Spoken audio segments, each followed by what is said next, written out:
लेकिन माफ़ी के लिए कोई गलती भी तो करनी ज़रूरी है। अगर मैंने कोई गलती की है तो मैं खड़े में बैठे हुए आदमी के साथ कैमरे के सामने जाके हाथ पकड़ के हाथ जोड़ के ही माफ़ी मांग लूँगा। मुझे उसकी कोई प्रॉब्लम नहीं है।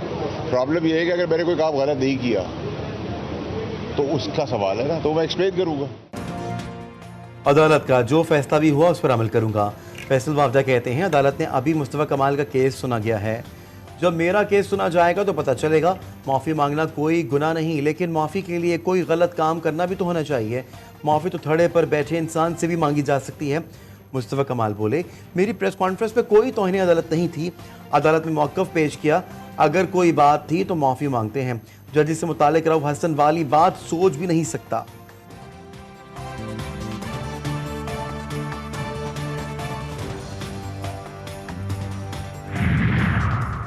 बानी पीटीआई की मुतनाज़ा ट्वीट केस में पीटीआई कायदीन की तलबी चेयरमैन बैरिस्टर गौहर और सेक्रेटरी इत्तलात रऊफ़ हसन एफआईए की तहकीकाती टीम के सामने पेश। बयान रिकॉर्ड करवा दिया। उमर अयूब ने एफआईए से हमीदुर रहमान कमीशन की रिपोर्ट की नकल मांग ली।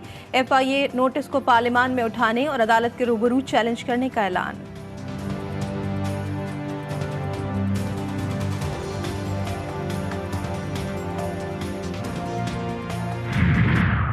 इंसान तेरा काम क्या है?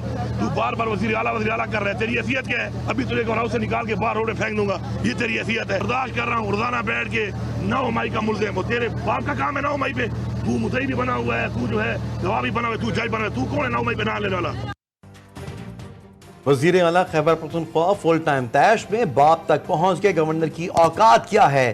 किसी ऐसे शख्स के रिश्तेदार नहीं है जो चोर हो।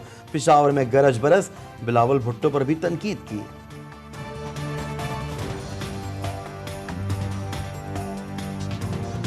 से सवाल वीडियो जरूर करे कि वज़ीर आला पख्तूनख्वा कह रहा है कि तुमने एक एडमिशन लिया था ऑक्सफोर्ड में, किस बुनियाद पे लिया था वो बताओ, फॉर्म दिखाओ। उस फॉर्म पे कौन को पता चलेगा कि ये है क्या है, कि ही है कि क्या है। मुझे बता दें कि तीसरी दफ़ा आपने बात की कि इस्तीफा देने का ऑप्शन मौजूद है, तो कब तक तवक्को कर सकते हैं जनाब?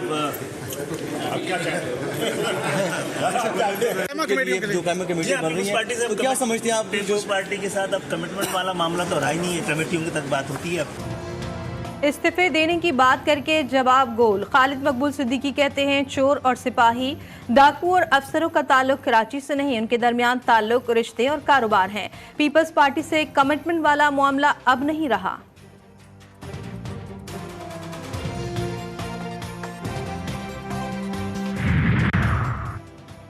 वज़ीर आज़म शहबाज शरीफ का दौरा चीन, पाक चाइना बिजनेस फोरम में शिरकत।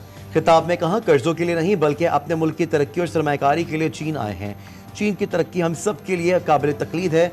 हमें माजी को पीछे छोड़ते हुए आगे बढ़ना चाहिए। हमारी सबसे बड़ी ताकत हमारी नौजवान अफरादी क़ुव्वत है।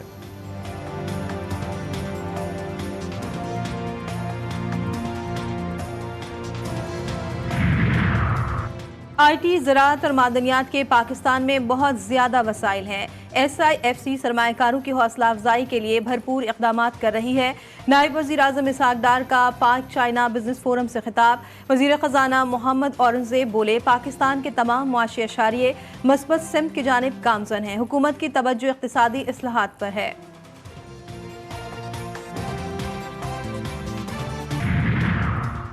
भारतीय वज़ीर आज़म नरेंद्र मोदी ने इस्तीफ़ा दे दिया। सदर द्रौपदी मुर्मू से मुलाकात में इस्तीफ़ा सदर के हवाले किया। सदर की नरेंद्र मोदी की हुकूमत साजी की दावत। नरेंद्र मोदी हफ्ते को तीसरी बार वज़ीर आज़म का हल्फ उठाएंगे।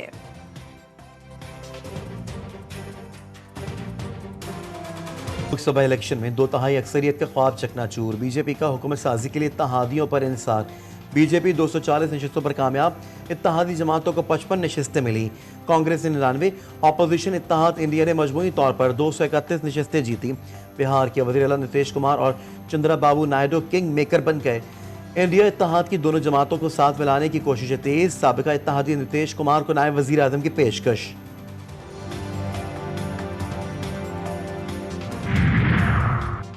अक़वाम मुत्तहिदा की सलामती काउंसिल के 5 गैर मुस्तकिल अरकान का इंतखाब कल होगा। पाकिस्तान एशियाई ममालिक के लिए मुख्तस नशस्त पर सलामती काउंसिल की रुकनीत का उम्मीदवार। 53 रुकन एशियन ग्रुप के मुकम्मल हिमायत हासिल। गैर मुस्तकिल अरकान 1 जनवरी 2025 से 1 बरस के लिए नशस्त संभालेंगे।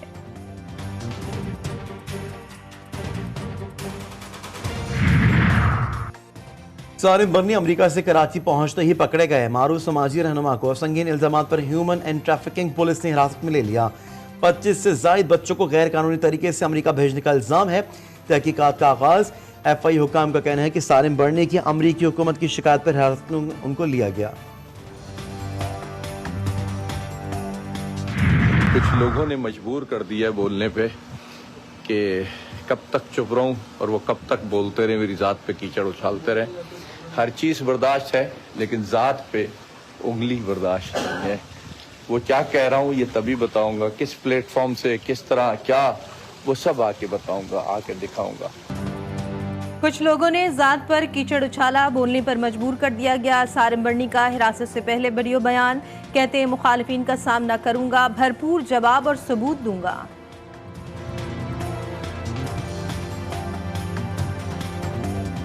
रोजनामा नवाए मिल्लत ग्रुप ऑफ न्यूज़पेपर लाया अपने चाहने वालों के लिए मिल्लत न्यूज़ HD। मुल्क पाकिस्तान से हमें bureau chief, deputy bureau chief, खुसूसी नुमाइंदगान, रिपोर्टर्स दरकार हैं। ख्वाहिशमंद हजरात अपनी CV nawai.millat786@gmail.com पर भेज सकते हैं या 0300861738 पर व्हाट्सएप भी कर सकते हैं। इसके अलावा मुल्क पाकिस्तान से हर किस्म की खबर या वाक़या को व्हाट्सएप के ज़रिए भी हम तक पहुंचा सकते हैं। मिल्लत न्यूज़ के साथ जुड़े रहने के लिए हमारे फेसबुक पेज मिल्लत न्यूज़ को लाइक, फॉलो और शेयर करना मत भूलें।